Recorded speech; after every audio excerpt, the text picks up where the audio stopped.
El regreso, historias que contar. Muy buenas tardes, estamos aquí en un nuevo episodio del Regreso con Francisco Cueva. Estamos en un lugar muy bonito y luego ya vamos a hablar con él a ver por qué escogió esta escenografía. En el último podcast nosotros nos trasladamos hasta la ciudad de Riobamba. Este momento estamos aquí en Quito, estamos en diferentes redes sociales del Regreso, estamos en Instagram, en YouTube, en Facebook, en Apple Podcast y también en Spotify. Francisco Cueva es arquitecto ecuatoriano con una visión profunda de la arquitectura como puente entre el ser humano y la naturaleza. Estudió arquitectura en la Universidad San Francisco de Quito y posteriormente obtuvo una maestría en la Universidad Politécnica de Barcelona, especializándose en proyectos, procesos y programación. Tras su paso por Europa, regresó a Ecuador para integrar el equipo Obrun, donde fue arquitecto, diseñador, coordinador de proyectos y residente de obra. Participó en importantes trabajos como el diseño del edificio corporativo 194, el desarrollo de espacios para Coca-Cola Company Ecuador y la remodelación de oficinas como Johnson & Johnson y la Embajada de Suiza.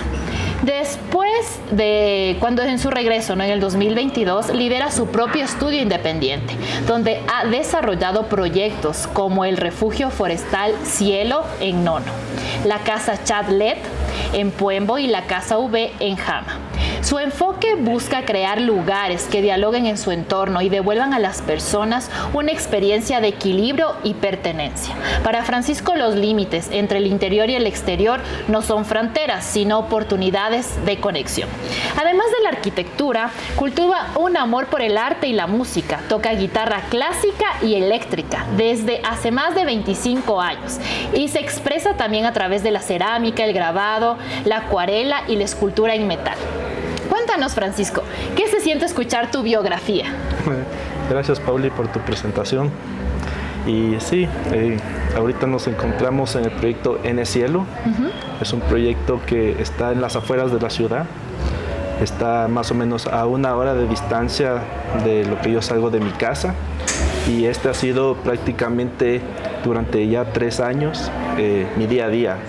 Estar movilizándome de lo que es la urbe, salir, llegar por un camino de tierra y a pesar de la distancia, uno siempre llega a este lugar que es mágico, tiene la naturaleza en su horizonte y esta casa que quiere captar eso, quiere entender ese horizonte que le rodea y transmitirlo en formas y geometrías para el habitar humano. Entonces, por esa razón, yo quisiera darles también la bienvenida a esta escenografía y darte la palabra a ti para seguir conversando. ¡Qué lindo! Mira, ¿y cómo nace la historia de este proyecto? Imagínate, porque al final este fue tu trabajo durante los últimos 2 años, 3, ¿no es cierto? Salir desde la urbe, venir todos los días, regresar a tu casa, tener un contacto directo con la naturaleza. ¿Cómo se siente trabajar aquí en un contacto directo con la naturaleza? Yo siento que viajo todos los días. ¿Ya? Entonces uno se despierta, tiene su día a día, por así decirlo, y de pronto te encuentras en la situación que tienes que salir de la ciudad, atravesar muchas capas que se van transformando en ese proceso de salir de la ciudad y de pronto te encuentras en un paraíso que es el Ecuador y específicamente este es el lugar donde yo estuve mucho tiempo analizando y ver qué es lo que se debería o cómo se debería aproximar la arquitectura para que esa sensación, esa experiencia de viajar también se haga presente, como de lo que tú sales de tu casa hasta la sorpresa que es prácticamente este espacio arquitectónico. ¿Crees que, por ejemplo, esta frase, crees que tu trabajo es un recordatorio que los espacios pueden sanar, inspirar y reconectarnos con lo esencial? Hay una palabra que a mí me encanta, que se llama ecuanimidad. ¿Ya? ¿Qué significa la ecuanimidad? Es restaurar tu paz mental para que tú puedas vivir tu vida plenamente. Los espacios, los que al menos estoy intentando proyectarlos, están llenos de luz, están llenos de paisaje, de naturaleza, no son elementos aislados, sino se relacionan con su entorno, con las vistas, con lo que se entiende en el horizonte. Y eso, traducirlo en un lenguaje humano, que son estos límites que podemos absorber aquí, estas estructuras en las que estamos habitando, justo para que uno pueda recuperar esa paz mental. Interesante. Entonces hay elementos que ayudan, y una de esas es la luz, la claridad, la transparencia. Como también aquí, en un día despejado, lastimosamente hoy estamos en las nubes. Pero el lugar es muy lindo. Estamos a 3.500 metros de altitud, en las faldas de Pichincha. En la cara norte tenemos una visibilidad nono. Entonces, obviamente, hoy es otro paisaje, pero no deja de ser especial, porque uno igual siente en dónde uno está ubicado. Uno siente que está en la montaña. Sí. Siente la naturaleza, el aire fresco y siente también que las condiciones acá son diferentes. El tiempo cambia muy rápido, que también es una ventaja desde mi punto de vista, que el transcurso del día, las nubes lleguen, empiezan a bañar la montaña y no perdernos de esa escenografía. Por ejemplo, puedes ver que hay mucha transparencia en este espacio. Sí, es verdad, también los colores, el hecho también, las paredes todo blanco, el paisaje ahora blanco, ¿no? Sí nos hubiese gustado ver el paisaje, pero el hecho de estar aquí ya nos transmite esa tranquilidad, esa luz que tú dices. Pero entonces cuéntame, hablas con mucha pasión de la arquitectura. ¿Cuándo decidiste tú, por qué decidiste estudiar arquitectura? Cuando realmente decidí estudiar arquitectura fue cuando me di cuenta que no iba a poder ser ingeniero civil. ¿Ya? Entonces dije, no, esto no es para mí, y decidí cambiarme de carrera. ¿Ya?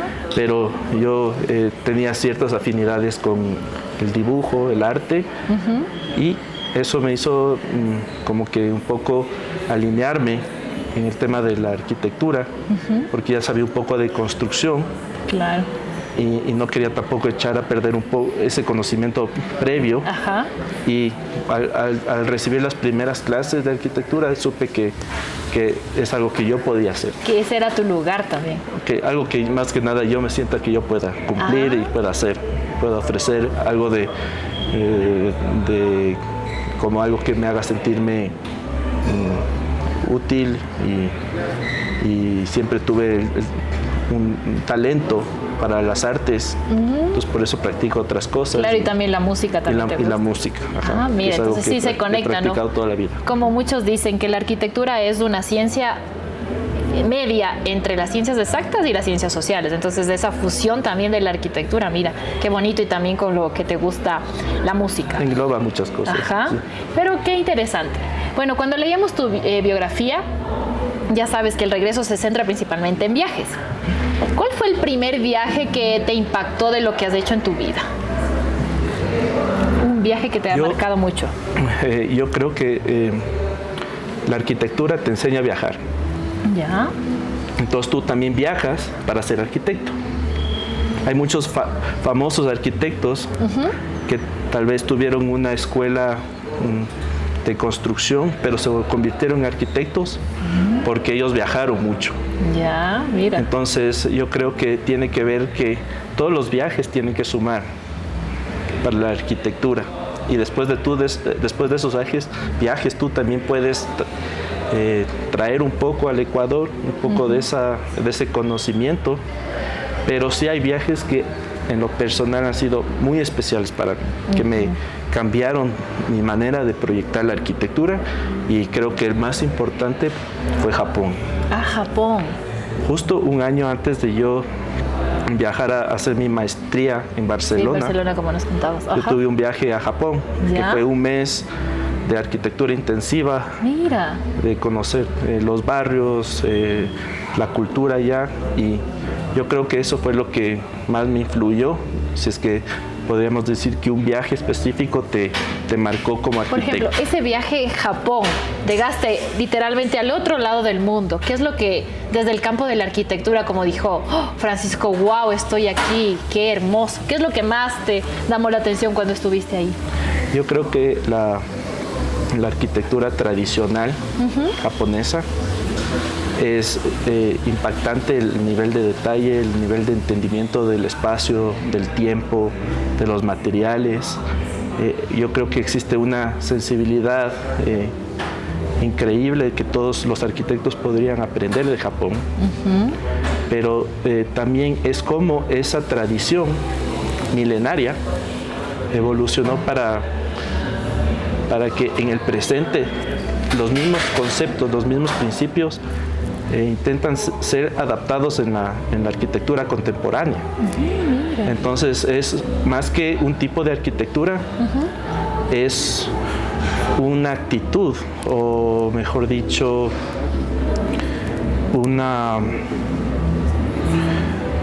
un respeto a la historia, a la tradición, que a pesar de que los medios cambian, la cultura sí es un continuo. O sea que tú eso dices... es lo que a mí me interesa, es cómo la tradición puede continuar, puede evolucionar y volverse otras cosas. Entonces sí, me encanta la arquitectura japonesa tradicional, pero también la contemporánea, porque puedo entender cómo desde la tradición salió lo que ahora ellos proyectan como edificios y equipamientos y todo, ¿no? Sí, ¿y tú piensas que en tus proyectos has rescatado lo que aprendiste en Japón en alguno de tus proyectos aquí en Ecuador? Yo podría decir que este proyecto en el que estamos situados tiene muchos principios de este tipo de arquitectura. Como por ejemplo, ¿cuál?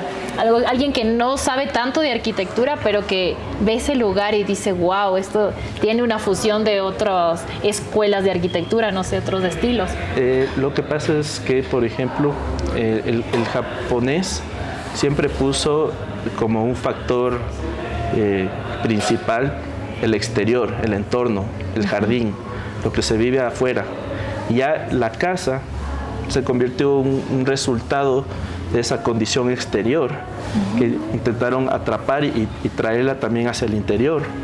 Y esos límites, como yo hablaba, entre el interior y el exterior, son ambiguos, porque ellos siempre están en contacto entre las dos partes. Mira. Entonces, eso es algo que yo intento lograr acá.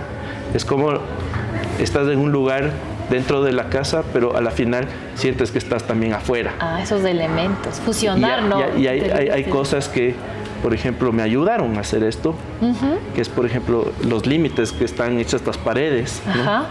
Que parece que se extienden, se abren. Por ejemplo, la plataforma de esta casa se deforma para las vistas, para que los espacios, cada espacio siga cambiando mientras tú vayas recorriendo horizontalmente el paisaje. Mira. Entonces existen como que ciertos principios que obviamente tú lo ves y dices, pero este lenguaje es diferente. Sin embargo, la intención de los límites, yo creo que ahí está la innovación de lo que sería este proyecto, e intentar como disolver esas situaciones. Eso hablas desde una arquitectura oriental, ¿no es cierto? Pero, por ejemplo, cuando tuviste un contacto directo con otro de tus viajes cuando estudiaste en Barcelona, ¿cómo crees que también ciertas matices de ese aprendizaje también la puedes tener plasmada en esta obra? Claro, porque si tú ves, estoy comparando dos viajes, uno en Oriente y uno en Occidente. Sí, claro, esa fusión. Entonces, una arquitectura está hecho para ser efímera y casi diluirse y desaparecer, mientras la otra arquitectura es más de los símbolos de permanencia. Ellos quieren permanecer en el espacio y durar lo que más se pueda. Entonces es un choque de dos situaciones muy contradictorias, hasta podría ser. Es verdad.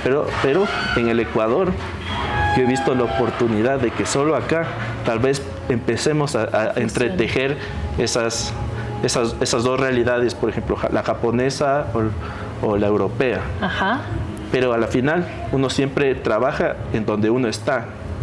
Sí, es verdad. Y si bien esos viajes me dieron nuevos conocimientos, solo fueron maneras de cómo yo podría actuar dentro de mi país. Claro. Entonces, no me gustaría llamar que esto es una arquitectura de un estilo o es de Oriente o Occidente. No me gustaría hablar de una arquitectura que es del sitio, ¿no? Que es de acá o para acá. Qué interesante. Entonces quizá, sí, tú tomaste lo mejor de los lugares donde viste, pero a través de como esas herramientas, características, tú quieres crear tu propio estilo.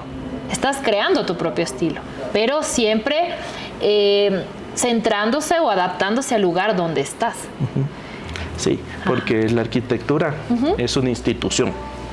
La arquitectura es una institución que es más de, digamos, 10.000 años de antigüedad.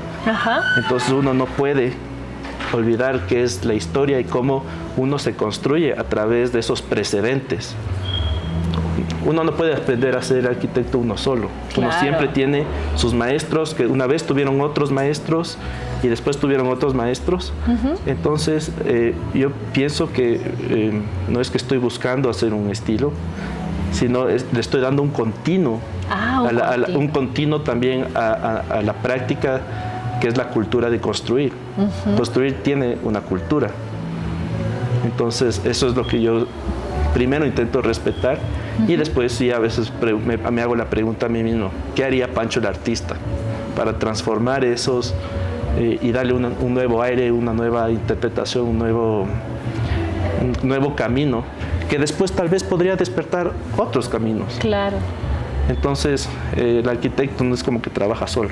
Claro. Siempre tiene la historia en la mochila. Entonces, ¿qué haría Pancho el artista para revolucionar la arquitectura en Ecuador? O sea, yo creo que haría cualquier arquitecto. Es de mucho cometimiento. Uno tiene que dedicarse realmente a estudiar lo que uno tiene que proponer, convertirse en un buen precedente. Y yo creo que también, si es que se trata de Ecuador, uno tiene que tener una sensibilidad por el lugar que uno está y un respeto. Entonces yo creo que con esos valores uno podría marcar una diferencia, aunque sea un poco. Muy bien, qué interesante. Y bueno, cuando tuviste la experiencia de estudiar en Cataluña, ¿no? ¿Qué aspectos del enfoque europeo en la arquitectura te sorprendieron? Yo justo fui a estudiar en Barcelona cuando yo ya estaba como una esponjita con todos estos temas de mi anterior viaje de Japón. Entonces como que yo llegué un poco con buscar esa mirada a ver otro tipo de arquitectura, que es la japonesa, dentro de un contexto occidental. Entonces yo podría decir que sí me llamó la atención que me permitió entender muchos edificios de los que yo estudiaba, tener una perspectiva diferente a la que ya posiblemente ya está publicada. Claro. Entonces, sí te ayuda a cambiar la mirada. Yo hice una tesis que era entender un barrio en Barcelona, que justo no quería seguir el estilo que se promovía en ese momento en la ciudad. Entonces se permaneció como un barrio aislado que vivió su desarrollo a su propia manera. Entonces, o sea, como que eso también me interesa a mí, es ver un poco más allá de lo que una ciudad museo te puede ofrecer. Tener más ojos de explorador que ojos de turista. Qué interesante. Y por ejemplo, si viene una persona de otro país, desde la mirada de un arquitecto, ¿qué lugares le dirías conoce aquí de Ecuador que realmente son únicos en el mundo? Yo creo que el silencio que tiene la cordillera de los Andes, esa magnitud que tiene los hitos que son nuestros volcanes, nuestras montañas. Para mí es el lugar más profundo del Ecuador, o sea, el páramo, porque se siente ese vacío, se siente ese aire frío. Entonces es como que una sensación que tal vez yo nunca he estado, pero por ejemplo podría encontrarle en un desierto, que es más aire, más cielo que tierra. Yo creo que es para mí lo que más recomiendo del paisaje ecuatoriano es la sierra. Muy bien, interesante. Y ¿Tienes, por ejemplo, algún lugar específico, algún barrio, un parque, un edificio que se haya convertido para ti en un espacio personal? Por ejemplo, durante, yo que sé, en Barcelona, que decías, voy a ese lugar y me siento que tengo una conexión directa con Francisco, ¿o no? O aquí también en Ecuador, un lugar así específico, que te sientes como en casa, pero no es en tu casa. Y yo creo que si tomo en referencia a Barcelona, a mí me gustaba irme a un parque que tenía, es como un juego para niños, pero era un espiral. Un espiral que se hundía en la tierra. Y justo en ese espiral, que eran como un graderío que se hundía, sembraron árboles. Mira. Entonces ese lugar me daba paz, totalmente aislado de la ciudad, dentro de un parque. Ay, qué interesante. Sí. ¿Y tú piensas que ese lugar, así como en Barcelona, puede ser este lugar que te da paz cuando vienes acá? Yo creo que siempre está presente. Tengo situaciones parecidas. Tengo un bosque, tengo una base que quiere asentarse en el terreno, y ese esquema lo he utilizado. Por ejemplo, aquí hay en este complejo turístico que es este lodge turístico, tienen amenities, como les dicen, como que lugares donde pueden ir a divertirse, y uno de esos es un fire pit, que significa un lugar para hacer fogatas, y está hecho con ese mismo espiral en el bosque, solo que con una cubierta. O sea, entonces, ¿crees que ese espiral? De alguna manera lo tangibilicé acá en este proyecto. Ay, qué interesante eso, mira. O sea, sí que cada objeto que lo diseñaste también tiene una historia detrás, ¿no? Siempre. Qué interesante. Y bueno, después de estos viajes, Japón, Barcelona, ¿cómo crees que los viajes han cambiado a Francisco en estos últimos años? Es decir, después de ese viaje, wow, me abrió un mundo más. Decir, esas herramientas que quisiera aplicar aquí en Ecuador o desde un viaje interno, ¿cómo cambiaste después de esos viajes? Yo creo que solo lo dejo pasar. Pienso que siempre voy a viajar, y después de ese viaje va a despertar algo nuevo o algo que me impulse a volver a hacerlo. Entonces no es como que yo tenga un programa, pero por ejemplo yo después de Barcelona, por ejemplo yo tuve unas materias que se trataba sobre la arquitectura nórdica.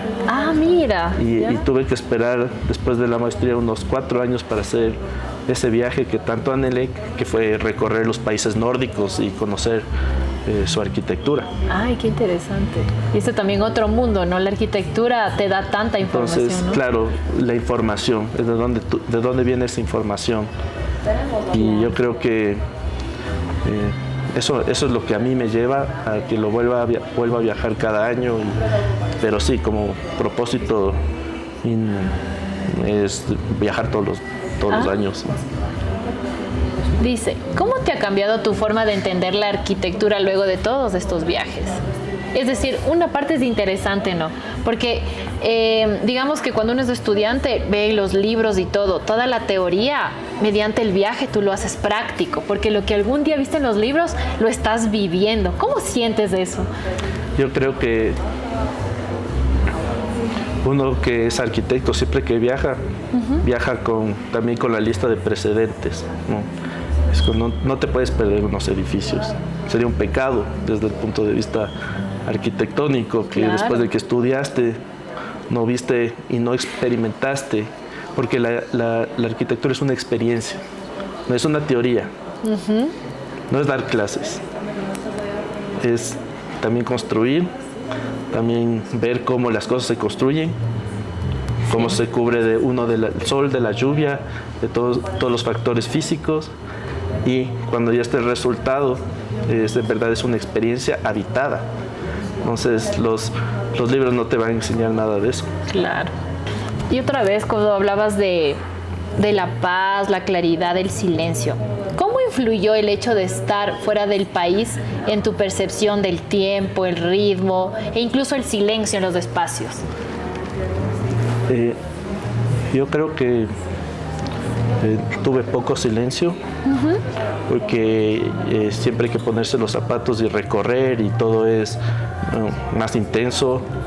Uno regresa a descansar. Sí. Entonces yo creo que esas experiencias que tuve fueron todo lo contrario a lo que es silencio, más bien era una cultura de la congestión. Ya. Y si uno visita ciudades, por ejemplo, como Barcelona, que son grandes, Sí. es inevitable que seas parte de esa cultura, o sea, ese movimiento, esa congestión, tanto como de cosas que te suceden, sino también de cosas que tienes que aprovechar y tú solo ir explorando. Entonces yo creo que el silencio no lo tuve, sino ya cuando regresé. Ajá. Entonces, ¿tú crees que estás a gusto de haber regresado a Ecuador? Yo completamente a gusto de estar aquí.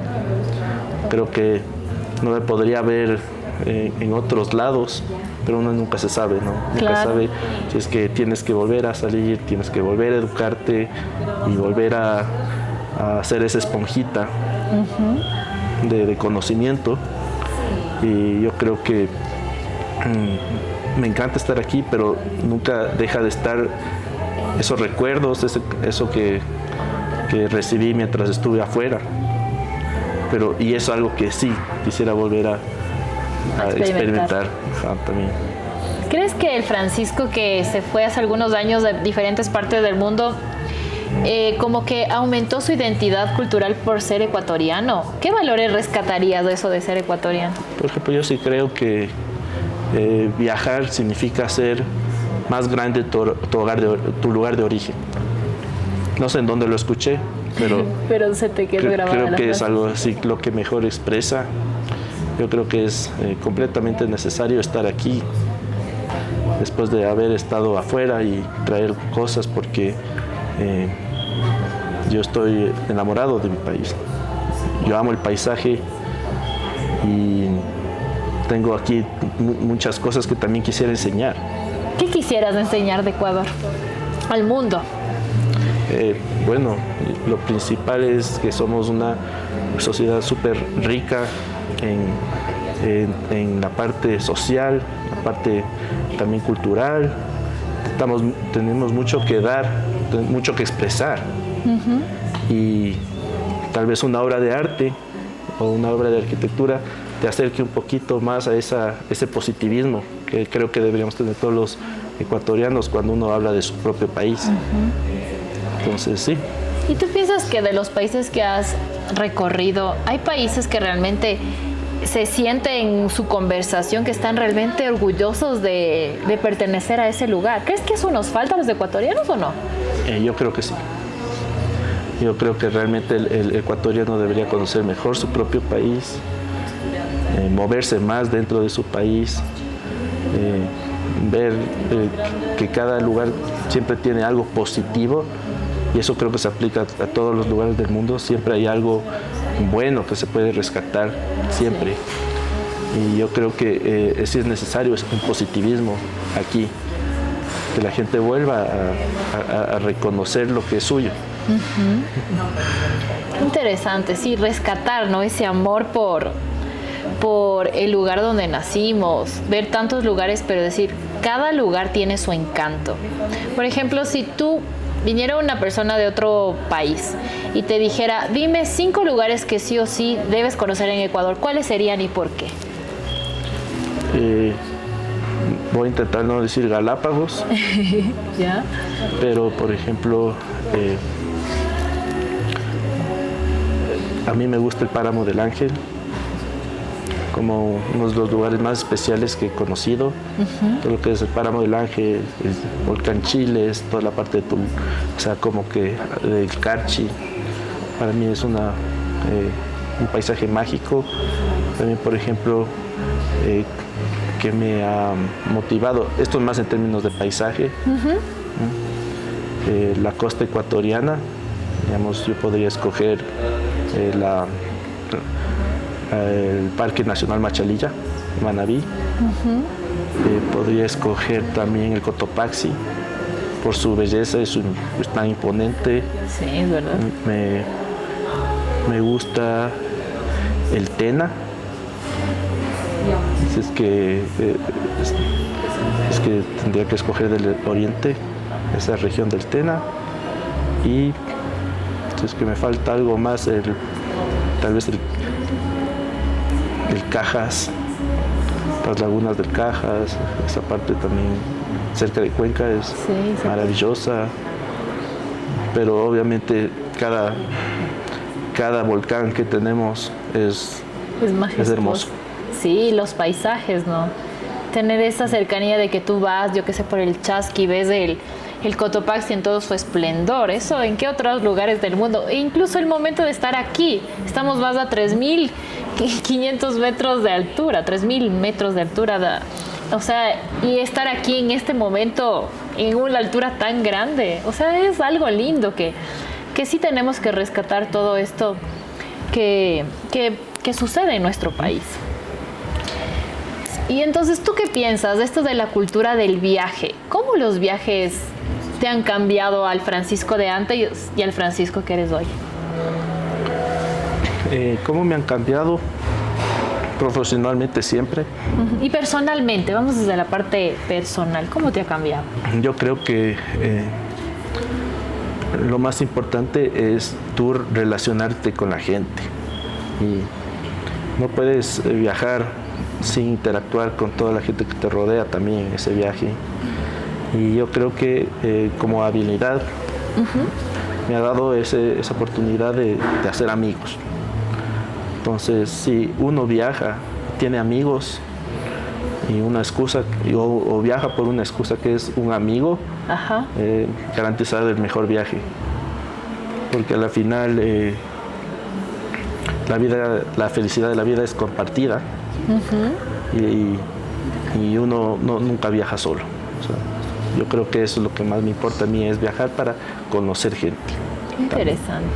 Algo que dijiste antes y que me llamó mucho la atención. Es más abierto. Claro, más abierto, acostumbrarte, ¿no? Porque a veces no es lo mismo, como tú decías, un explorador y un turista, ¿no? Cuando uno viaja tendría que ir más con la mente de no sonreírle para el selfie, para subir a redes, sino ese explorador de probar la comida del lugar, de hablar con la gente, o yo que sé, en Japón. Qué difícil aprender aunque sea algunas palabras porque es un idioma completamente diferente al nuestro, ¿no? Entonces, ¿qué tips recomiendas a alguien que, por ejemplo, muchas veces estamos en esa cultura del viaje, pero hay personas que no quieren viajar o no se atreven? ¿Qué les dirías? ¿Les aconsejarías? Viajen, si no tengan miedo, incluso si alguien no les acompaña, que pierdan ese miedo del primer viaje, a dar el primer paso. Yo creo que ese primer paso, lastimosamente, siempre tiene que nacer de uno solo. O sea, porque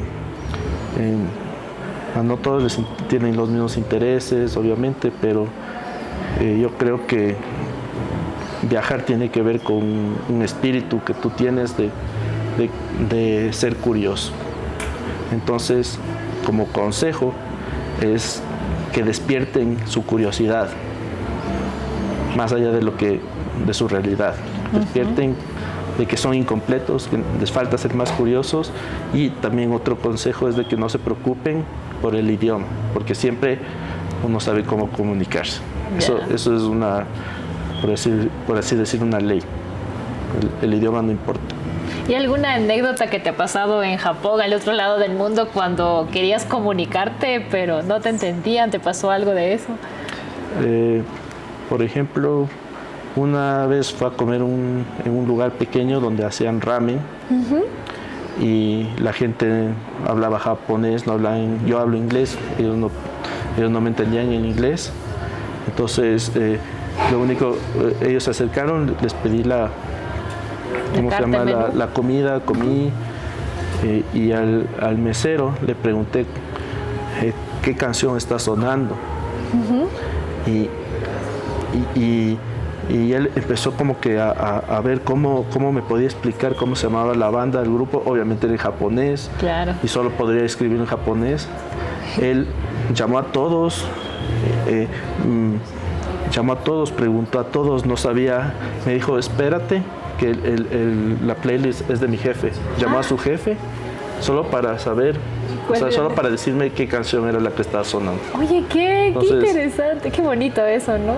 Claro, totalmente abiertos. Súper bien. Uno se queda como que no era para tanto, solo era por si sabías, pero ellos se esmeraron en darte la información que tú les pediste. ¡Wow! Qué lindo eso, ¿no? Sentirte como en casa. ¿Cómo no te vas a acordar de eso siempre que, incluso más allá de las barreras del lenguaje, del idioma, se dieron sus modos para darte la información que querías? ¡Uy, qué eso lindo! Porque la amabilidad es un idioma universal.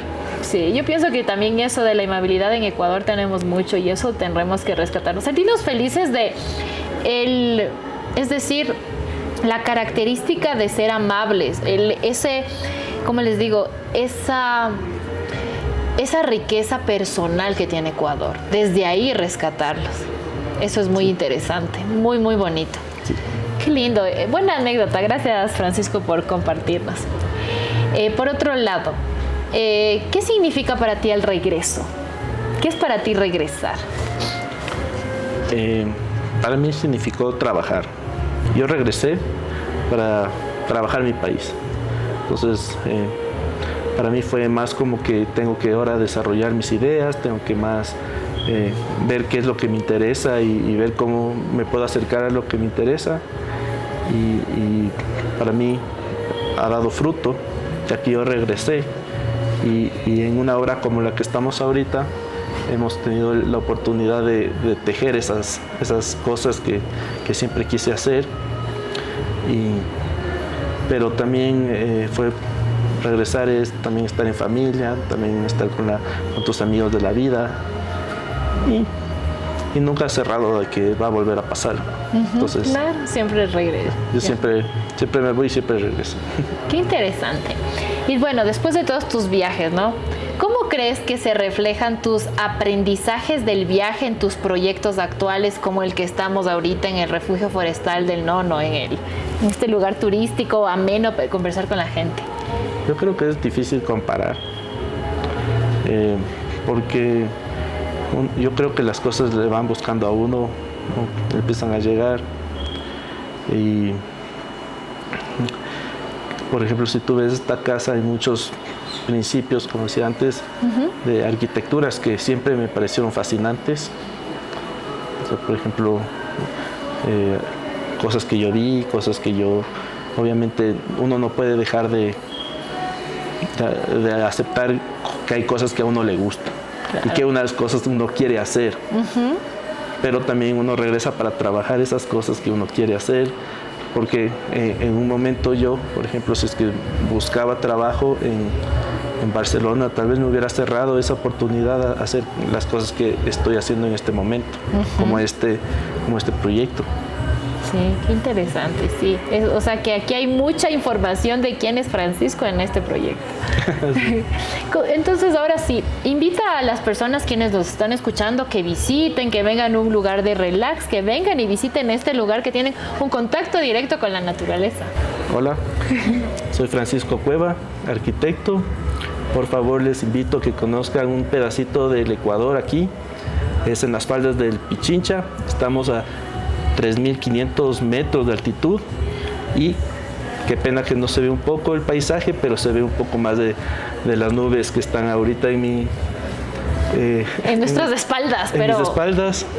Vale la pena venir a este lugar. Vale la pena para que también recuperen su paz mental en este proyecto. Sí.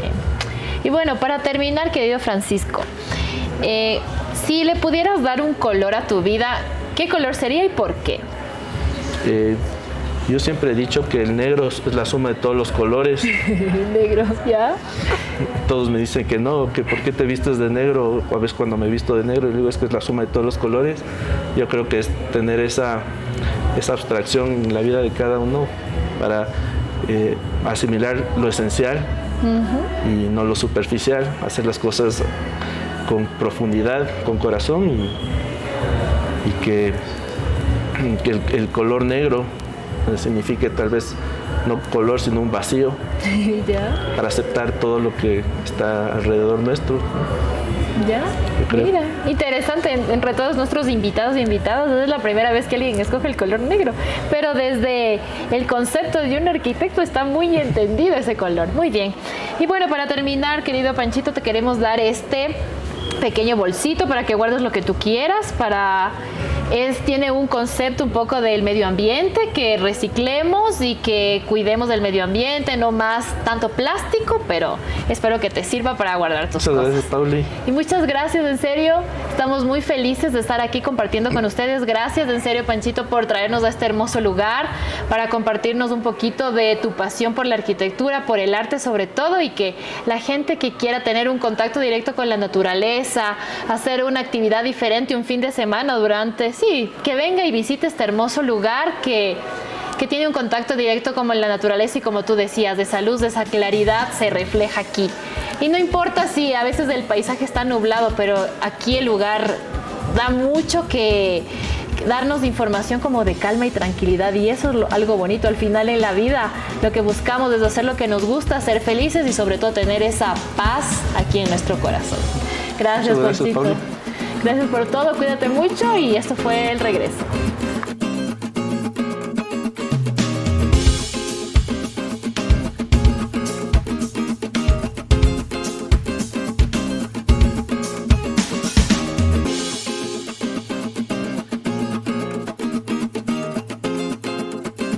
Esto fue El Regreso con Paulina Rubio.